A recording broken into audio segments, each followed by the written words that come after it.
Bonjour à tous, ici Manga Anime Fan. On se retrouve aujourd'hui pour une nouvelle manga review. Aujourd'hui, je vous parle du tome 12 et avant-dernier tome d'Ashita no Joe, publié chez Glénat.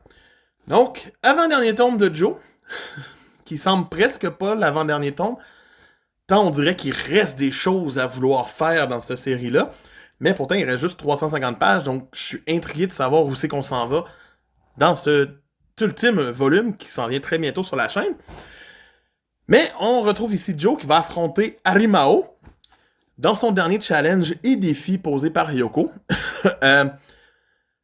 C'est pas le meilleur tome, c'est même pas le meilleur combat, c'est loin de là, c'est du n'importe quoi, à quel point j'ai été comme hein? De ce tome. Yoko, son but, c'est de faire retrouver à Joe son côté sauvage. Elle va trouver une bête pour l'affronter. Quelqu'un qui se bat pas selon les normes, qui va sauter d'un bord puis de l'autre puis faire des attaques que tu fais. Qu'est-ce que c'est ça, Colin? Il va faire un premier combat contre le 6e du classement, qu'on a vu en début de tome en mode genre je suis bon, c'est mon Who Cares KO consécutif. Et il va se battre contre, puis il va faire des acrobaties pour le battre. C'est pas ce qui est plus le fun. Quelqu'un qui saute d'un bout à l'autre des cordes puis qui s'amuse, c'est pas venu me chercher, pis ça m'a pas comme donné envie de vouloir voir le match. Fait qu'après ça, c'est le fun de voir Joe reprendre un petit peu d'ardeur puis essayer une technique d'entraînement absurde qui est de se faire battre à plat de couture par quelqu'un puis d'avoir des combats pas rationnels. Mais c'est Joe, il décide ce qu'il fait. Et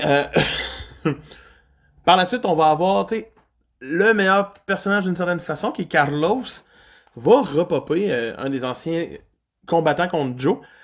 Va revenir, puis on va le revoir un peu. Il est tout défait. C'est triste pour lui. Mais c'est bien de voir ce qui est arrivé à un ancien boxeur. Et après ça, on a le combat pour le reste du tome qui se déroule d'une façon relativement simple. C'est que t'as l'impression que Joe va perdre jusqu'à temps que Joe fasse juste genre fini. J'ai gagné.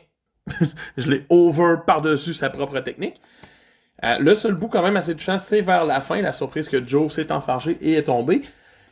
Fait-il de l'ivresse? Est-il en train de mourir? Peut-être. Il va peut-être souffrir beaucoup dans son prochain combat pour le titre. Je suis intrigué quand même, mais ce tome-ci n'était pas à la hauteur de ce que j'ai lu de la série. Et pour moi, ça mérite un 6.5 sur 10. Donc, c'est pas mauvais, mais c'est pas la qualité que j'étais habitué. C'était Manga Fan qui vous dit à demain pour une autre manga review. Bye!